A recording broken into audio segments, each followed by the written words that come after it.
Good morning, good afternoon, good evening, no matter where you are in the world. I'm glad you're here with me, and I'm glad to be here with you.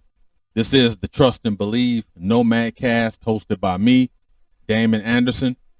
Please continue to like, follow, subscribe. Facebook page is Big MSG74. YouTube, Retired Master Sergeant 20. And Instagram, Big _ MSG _ retired. Again, Trust and Believe Nomad Cast. Ladies and gentlemen, this is episode 4. 4. Episode 4. So I'm definitely happy to end the week. As I stated earlier in the past videos, I will only record content Monday, Tuesday, Wednesday, Thursday. Fridays, I use that day to look at all the comments and kind of see what direction I want to go and kind of see what everybody, see how the landscape is more or less, see how everything is, and if everybody likes the content. Again, for me, this is therapy for me, kind of getting some of these stories and everything out. So it's been good so far. So I'm happy. It's fun, getting up and getting this together, recording the content, editing it, make sure everything is good to go and all that. So definitely improve as I continue to go and get comfortable doing this. So definitely excited about what the future holds. But again, continue to like, subscribe, and follow, and we'll just keep it going. So my opening rant here on 16 September 2021, my opening, I won't say opening rant. I say my opening remark because a rant sounds like it just, So my opening remarks on this day is about Walmart, Kroger's, and some of these stores, right?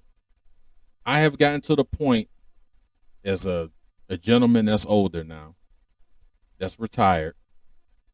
I enjoy going to stores early in the morning.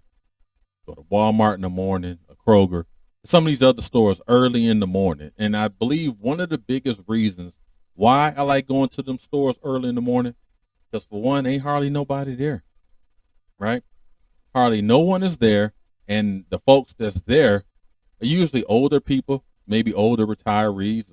Someone had the day off. It's not a lot of people in there, especially now since school has started back up. It's not a lot of kids in there. So, and it feels cleaner going to a Walmart or a Kroger early in the morning. I drop my son off, and if I got to go there, go early in the morning, 8:30, something like that. But it just feels cleaner in there. The carts feel cleaner. The merchandise feels cleaner. It just feels clean in there. And I like it. I can move around. No one's in the aisles, and they got the cart stuck in the aisle. And, oh, I'm sorry, I didn't know I was in your way. You really don't have a lot of that early in the morning. Later on in the day, the afternoon, when the crowd gets off work or what have you, it's pretty jam-packed. But I ain't going, to the Myers, the Krogers, the Walmarts early in the morning. Now, with that being said, and I don't want to offend anyone because everyone's situation is different. As a customer, I enjoy going to those stores. However, I do not like going to those stores and being bombarded with folks that's wearing the daggone pajamas. Why? I get it. Maybe your child is sick. You got to run to the store. They ain't got time to get dressed. Understood. Got it. But some of these folks I see that's coming to these stores, Walmart, Target, whoever it is, early in the morning, and even they do it during the day. I never understood the concept of just getting out of bed, go to the store. It's just weird to me because it seemed like you should kind of get yourself together, take a shower, wash your face, do what all you got to do, right? Not just get up and go, boom. Again, everyone's situation is different. Not trying to offend no one. It's just something I kind of just look at now, especially now since I've been retired. I start to look at things a little differently now. And I'm like, man, I don't know. But again, when you in those aisles and you walk past somebody and they got those pajamas on, and I got it, we all wearing that mask. Most people wearing that mask. And I got it. What I don't want to do is walk past somebody, right? And they looking like sleep and smelling like a nightmare. Again, I'm not judging nobody's situation. It's just something yeah, I guess I just leave that alone. But again, that was my opening remarks talking about going to the store. The basis of it is really, I just enjoy going to those stores early in the morning, right? Today on the docket, we have sneaker stories, and I'll talk about that. Every time I do a sneaker story, hence the title, it'll always be a gym shoe, sneaker, kicks, or whatever we call them. When I grew up, we called them gym shoes. They'll always have the sneaker, and I will always have a story with that. And I got all these gym shoes collected all over the years, and some retros I've rebought. So each one has a unique story to it. And then the last segment of the day would be Turnaround Thursday, where I kind of wrap everything up, and then talk about what we did this week, and then we'll go ahead and set the conditions for next week's episode. So again, thank you guys for liking, subscribing, following the whole nine. Appreciate it. And let's go ahead and move on to sneaker stories. Welcome back to the Trust and Believe Nomad Cast, hosted by me, Damon Anderson. Please like, subscribe, and follow, and all the etceteras. All right, so today is Thursday, and we're going to talk about sneaker stories, gym shoes, kicks, tennis shoes.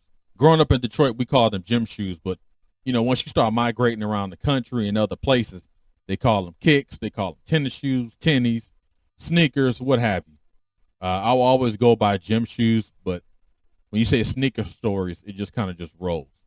So something significant about these shoes I'm getting ready to show you. This shoe came out in 1998. A couple fun facts with it. This is the very first shoe I sold while working at Footlocker.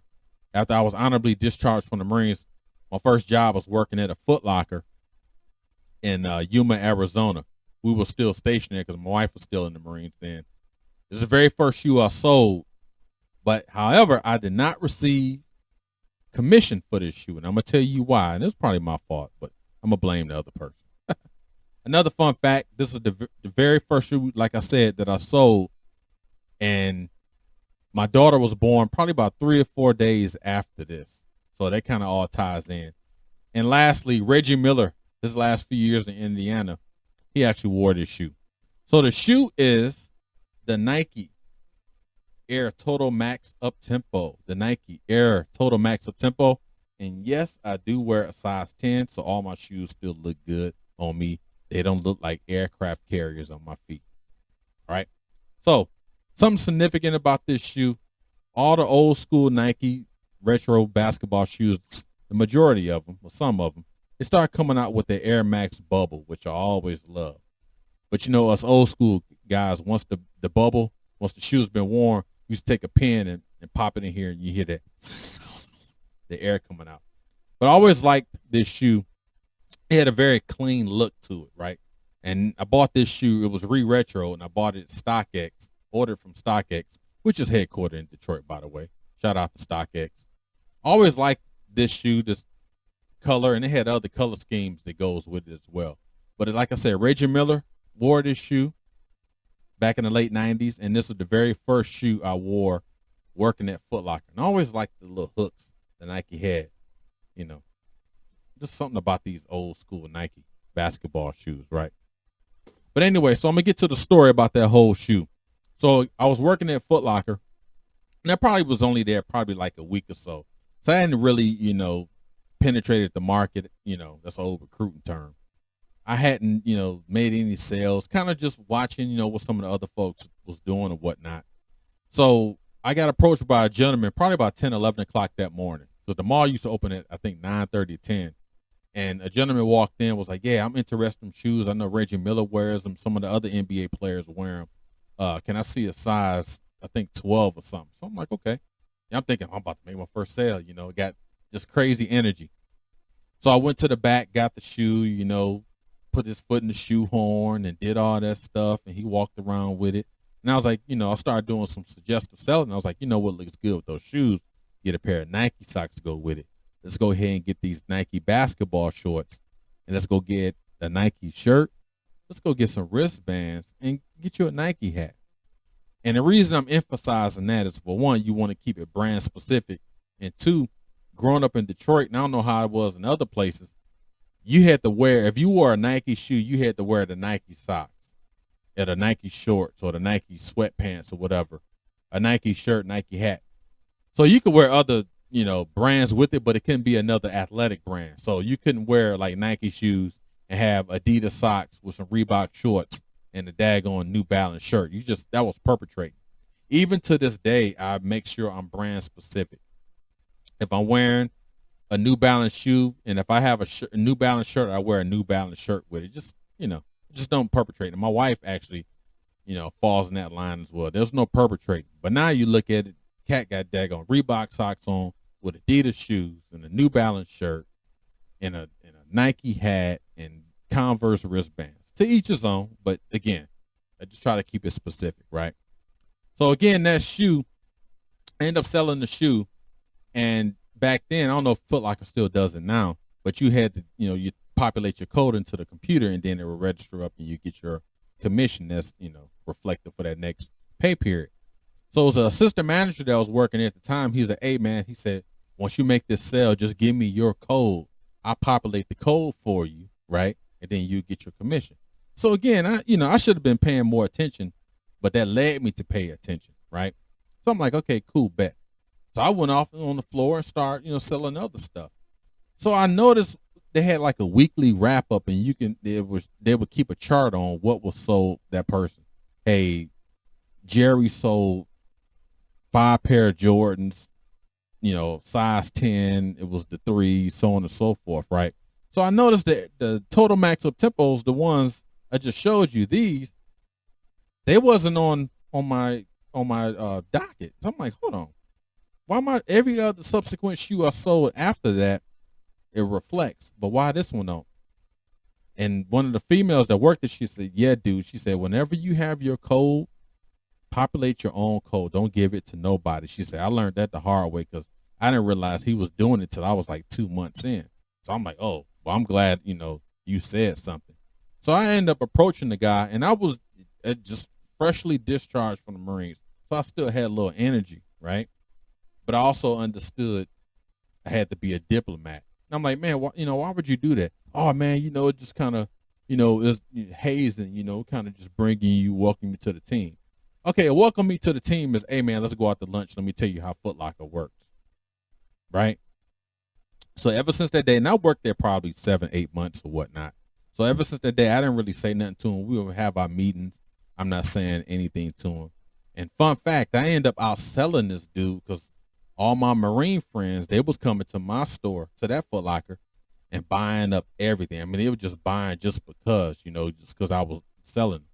He would get all mad and talk about, well, you can't put your code in now because the computer's down. And I'm like, man, whatever.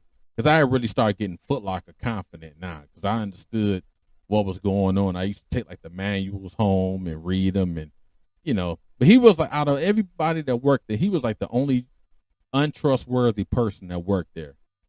So I'm like, those shoes, if I remember right, them shoes probably about $120 back then. And I sold the socks, the shorts, the shirt, the wristband, and the hat. That's probably over $200. So it's 2021 right now. I should have added interest to it. I'm going to come to Yuma, Arizona, and I'm going to find this dude. I want my commission back. No, but that's just a fun fact. That's just a story. So whenever I do these sneaker stories, every sneaker, gym shoe that I have in my collection, each one has a story. Some negative, right? And some are positive. But I'm going to do this every Thursday. I'm going to do a sneaker story. And if I don't do a sneaker story, I do a book review. But I think I do the sneaker stories for a little bit and then change it up. But I just thought, since this is my first week doing the Nomad Cast, and this is my first sneaker review, I thought I'd talk about a gang of very first shoe that I wore. Very first shoe that I sold at Foot Locker, right? And it led me to really start digging in and understanding company policy, procedures and who to trust and all that. So this shoe taught me a lesson, and I reordered it from StockX probably about 3 or 4 months ago, and I haven't even worn them yet. So I probably won't wear them for a while, probably till next year. Remember, keep your shoes clean, man. Don't be walking around with no dirty shoes, y'all. So with that being said, that is my story, my sneaker story for the day. We'll go ahead and transition into Turnaround Thursday. Just wanted to have a little fun with the story. That's all. So we're going to transition into Turnaround Thursday and close out the week, and then set the conditions for next week. So get ready for Turnaround Thursday. All right, welcome back to the Trust and Believe Nomad Cast, hosted by me, Damon Anderson. Please like, subscribe, follow, tell a family member, tell a friend, tell a coworker about this YouTube channel. Tell them about my Facebook page and the Instagram page and all that, etc. So thank you for the continued support, and I'm looking for more additional support where someone can just hang out with me for about 15 minutes just to hear a story or two, and be good to go. Something worthwhile. All right, so today again we're talking about Turnaround Thursdays, which again serves as almost like a weekly wrap up. So Monday mental combat talked about 5 ways, five to navigate, negotiate, and overcome those mental Monday obstacles. Now you can utilize the 5 ways we talked about it, and you can see the video. You don't have to just utilize that for a Monday. That can be on a Tuesday, Wednesday, Thursday, Friday, weekends, whatever. But like I said in that video on Monday, historically, we place so much emphasis on Mondays. Monday. Well, look, if Monday is rain, God dog it, Friday is sunshine. You got to get to the sunshine. So you got to go through that rain sometime. So just, and I use even myself, I'm not, I'm part of this as well, the way we treat Mondays, and just kind of just attack Monday the best way we can. And some Mondays we'll win, some Monday we won't. On Tuesday, I was talking about Tuesday, and I talked about my transition from growing up on the west side of Detroit all the way to retirement from the United States Army, and in between serving the Marine Corps, getting married, becoming a husband, father, working at White Castle, all the people I've met, all in between. So that was definitely fun to kind of relive some of that. Wednesday was a way back Wednesday. It was a very somber day. Talked about 9/11 and my own personal story about 9/11, serving in Germany during that time. So if you notice, if you go back, look at the video for way back Wednesday, my tone was very somber, and there was a reason why. That wasn't a happy story. Very, very difficult to tell in some instances, trying to relive some of those moments. And I made a comment in there talking about how the German citizens showed love to us, came up to us and hugged us, and felt sorry for us and all that, displaying extreme compassion. So I mentioned it right after that about the Turkish people. Now that comment was not disrespectful to Turkish people or anybody. What it was reliving a moment in time, taking you back to what I was seeing in 2001.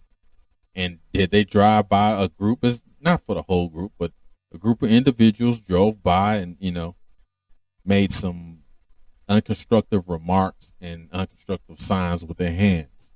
Again, that was just that group that was in that vehicle, talking specifically for that particular group. But I'm telling the story from my own eyes. So I don't want no one saying, oh, this is how he feels. No, that's not it. It's just coming from what I saw. I'm reliving the story, telling the story. So I thought that was important, just in case someone, wants to kind of spin it a certain way. I thought that was important for me to say that, because that's what happened,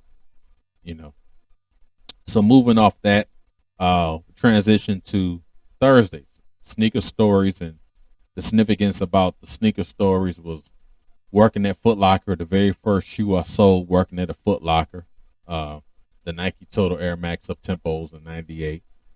And now we're conducting our Turnaround Thursday. So again, just a weekly wrap up, and I'll do this every week, just kind of wrap up the week and kind of get everybody spun up. Next week will be the second week of the Nomad Cast, so I'm definitely happy about that. We go ahead and tackle Monday. Monday's focus, I think I'm going to make it talk about influences. You know, who are you influencing? How are you influenced? You know, so that'll be on Monday's docket for Monday Mental Combat. Tuesday, I'm going to talk about my transition from retirement to my current civilian life, and also mix that in with career choices.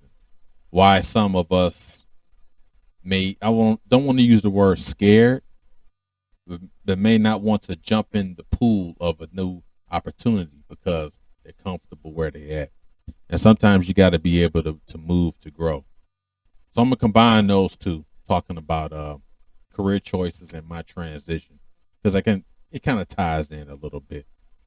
Um, for my life story on Way Back Wednesday, I'm gonna sit down and think what story that I want to tell. I have a couple of them that I'm thinking about, and then next week is another sneaker review with another story, and then we'll wrap it up, and then every week we'll just keep going and going. Um, so I definitely, again, as I wrap this week up, I appreciate all the love and support and the comments, and again, tell your family, tell your friends, tell a coworker, tell everybody to like, subscribe, and follow. You can subscribe to my YouTube channel, Retired MSG, or Retired Master Sergeant 20. So you saying MSG. Retired Master Sergeant 20. Instagram, big underscore MSG underscore retired. And my Facebook page, big MSG 74. So again, thank you all. Hope you guys have a great, wonderful weekend. Remember, I will not make any content or produce any content on Fridays. That will be my day of reset and formulating strategy to make this even better and better. So that is what I owe to you guys. I owe it to myself to continue to kind of go up under the hood and see, okay, what do I need to change? What needs to be fixed? Is this right? Is this not right? So it allowed me that time, and then continue to develop content for the subsequent week. So again, appreciate your support as well. Like, subscribe, and follow to the Trust and Believe Nomad Cast, hosted by me, Damon Anderson. I'm glad to be here with you, and I'm glad you are here with me. So appreciate it. Have a good weekend. Be safe out there. Give thanks. Hug a friend. Kiss a family member. And be appreciative of everything we have, because we never know when that day is going to get here. That don't mean live scared, but appreciate every moment that we have. All right? One love, everybody. See you next week.